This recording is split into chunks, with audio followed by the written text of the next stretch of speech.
Hi, welcome to the PowerPoint accompanying Wheeler, Becker, Glover, Volume 2, Chapter 8. This is the chapter dealing with the Supreme Court case Korematsu versus United States, and that took place in 1944. So the first slide that we're seeing here shows you a picture of the man in question, Fred Korematsu. He was one of 112,000 people to be interned in relocation camps during World War II. And it's interesting to note from my perspective that 62.5% of these folks did actually have their U.S. citizenship. So Fred Korematsu in 1944 was found guilty of violating the Executive Order 9066. This was signed by Franklin Roosevelt, who also signed a lot of New Deal legislation into law. But this executive order authorized the Secretary of War and any military commanders under him to prescribe military areas in such places as he or the appropriate military commander may determine, from which any and all persons may be excluded. And of course, what ended up happening during World War II was that the West Coast of the United States was deemed one of these areas, and folks who were Japanese or Japanese Americans were deemed to be persons who could potentially compromise this area and were therefore then relocated to relocation camps. So what's also an interesting note on this whole chapter is that American citizenship is really something that maybe many of us take for granted, especially those of us who were born in the United States as I was. So we don't really think about U.S. citizenship maybe being a privilege or something that one has to work pretty hard for if one is in fact not by providence or luck, whatever you want to call it, born on this great nation. So I thought it'd be interesting just to take a quick look at potentially the major obstacles facing Asians in general. So we'll start with the Naturalization Act of 1790. This was our first act regarding how one who was not born here becomes a citizen. And this offered citizenship to aliens who are, quote, free white persons of good moral character. That is pretty much the law of the land all the way through the Civil War. And then after the Civil War, there is a new category added to the folks who could become citizens. And this comes with the Naturalization Act of 1870. What this does is it expands citizenship to both whites and then to African Americans.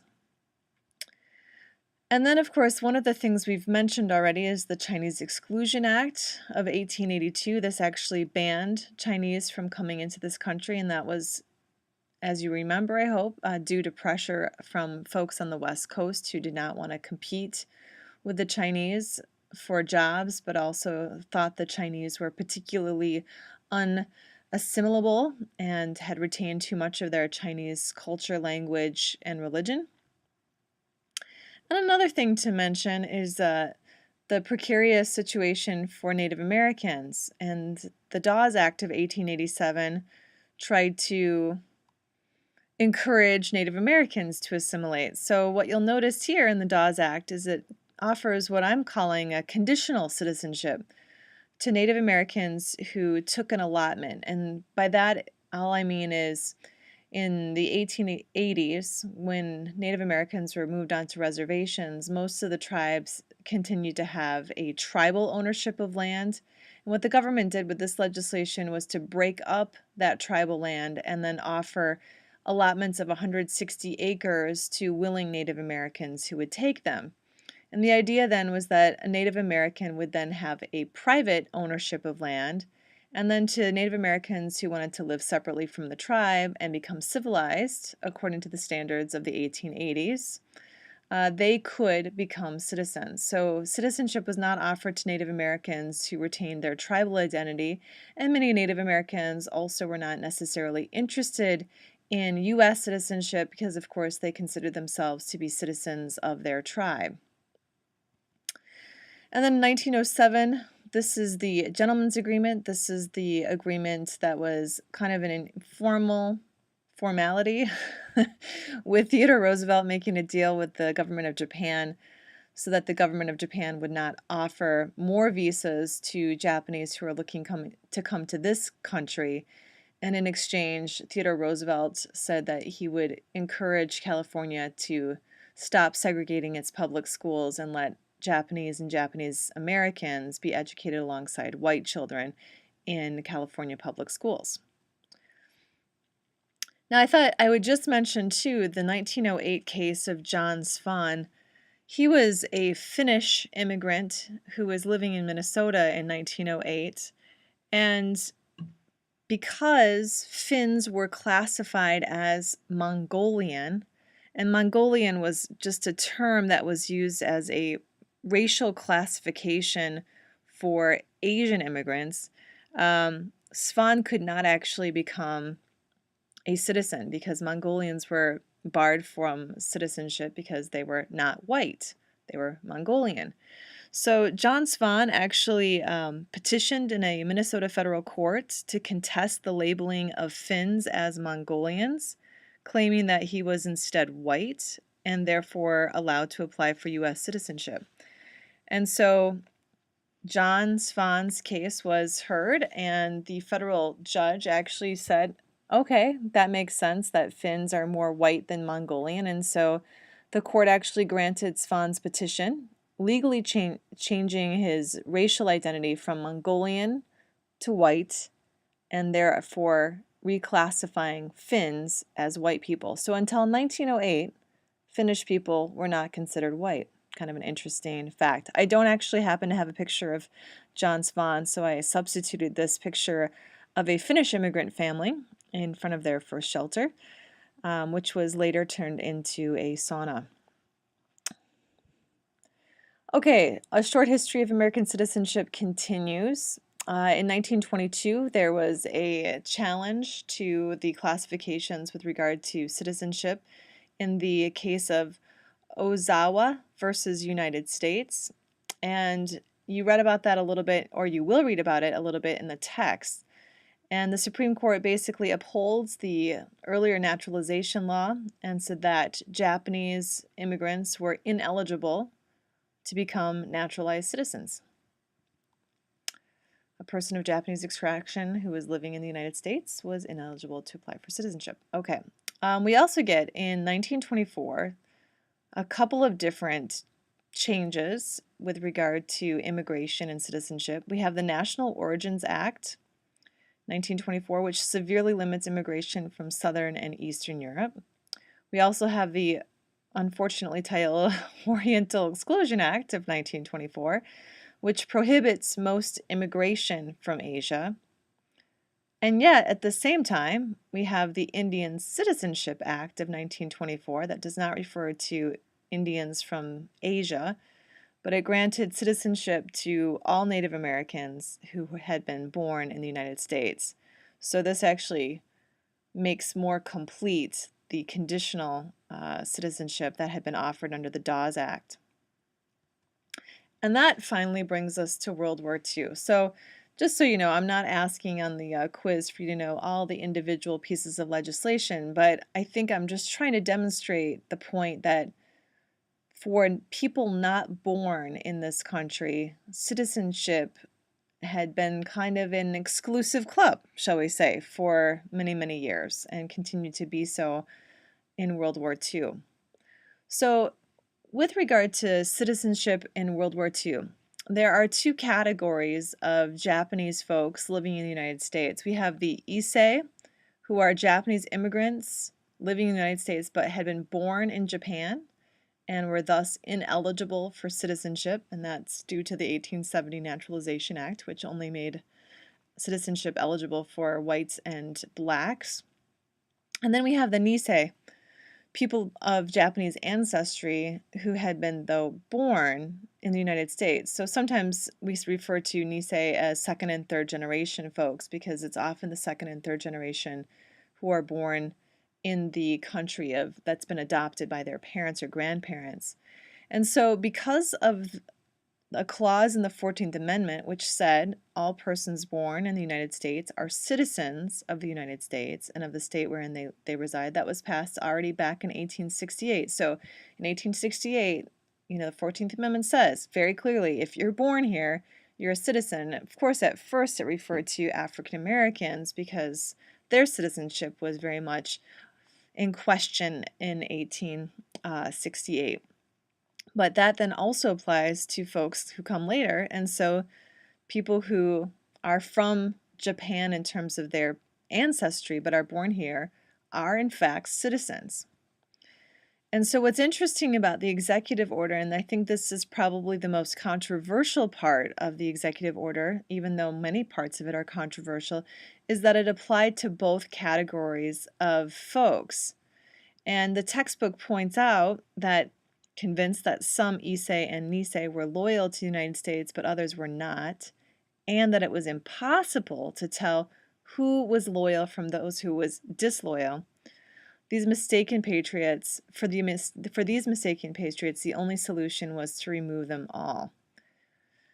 So citizens are also forced into relocation camps. And it maybe is not very difficult for you to imagine what the reaction of U.S. citizens would be to relocation, but think if this applied to you, I know I would not be very excited about that.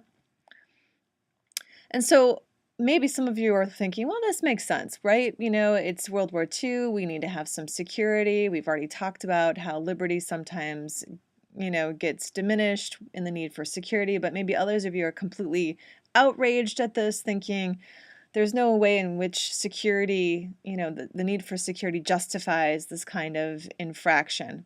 And so let's look at the impetus for the executive order.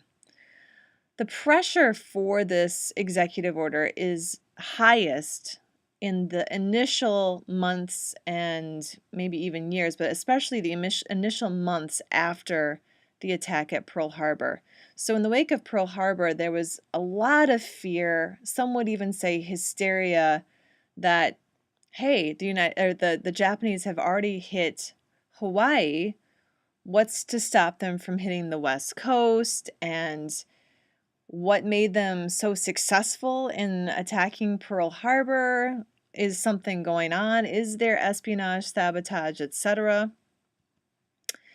And this pressure continues in the first months of 1942, when the war in the Pacific was actually going quite badly for the United States.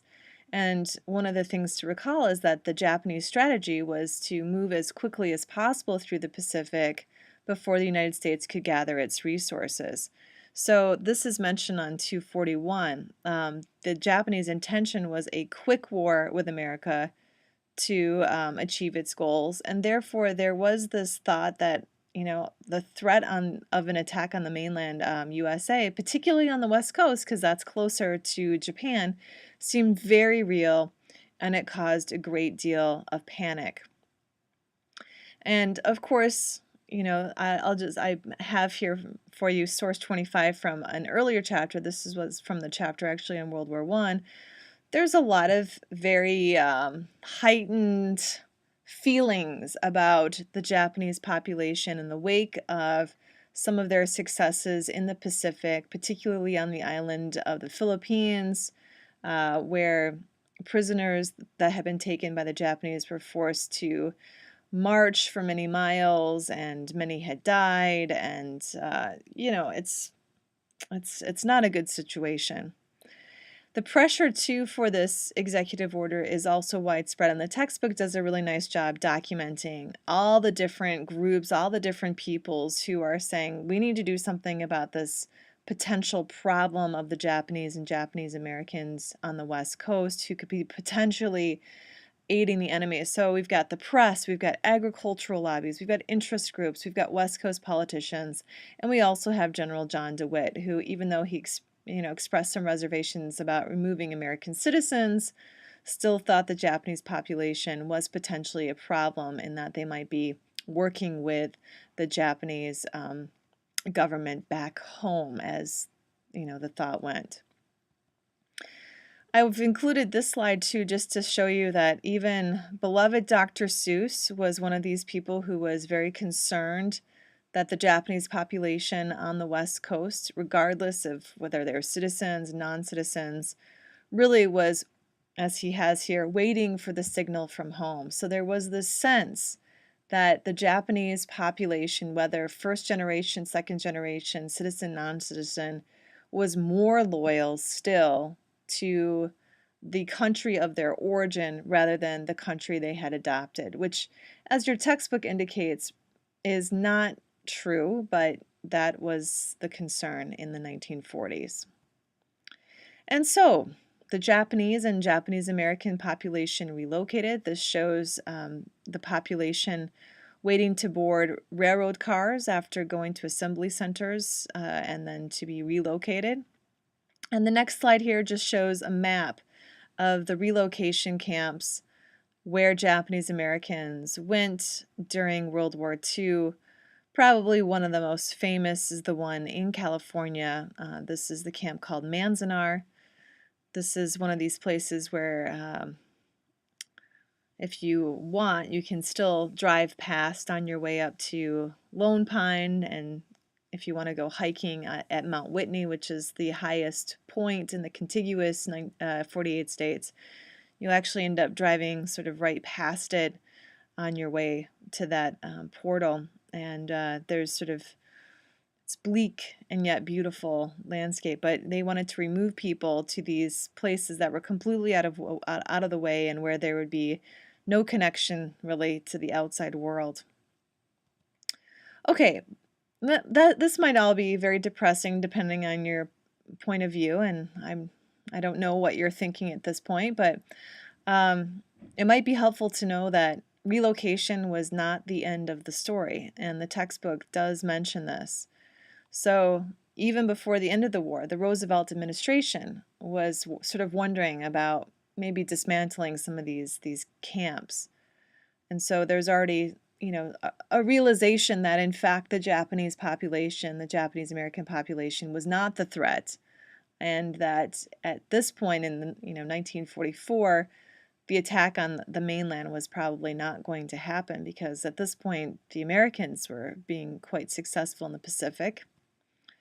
And then your textbook points out that already in 1948, Congress passed the Japanese American Claims Act, which put aside $38 million to assist people who had been interned in recovering their property. In the textbook notes, this was not nearly enough money. That was maybe a third of what was needed, but still it's a step, and especially given that 1948 is just 3 years after the war is over, just 3 years after we had seen the kind of sentiment expressed in that cartoon.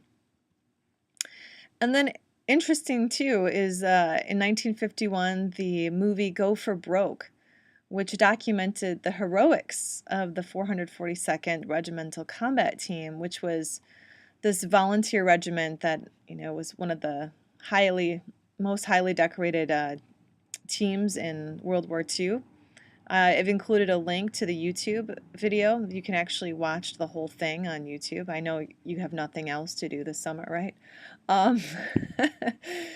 But then also in 1984, we actually have a federal court exonerating Fred Korematsu, and of course the judge sort of issues a little bit of a warning. If you look at your textbook, she says that the case from 1944, quote, stands as a constant caution that in times of war or declared military necessity, our institutions must be vigilant in protecting constitutional guarantees. But that's not all.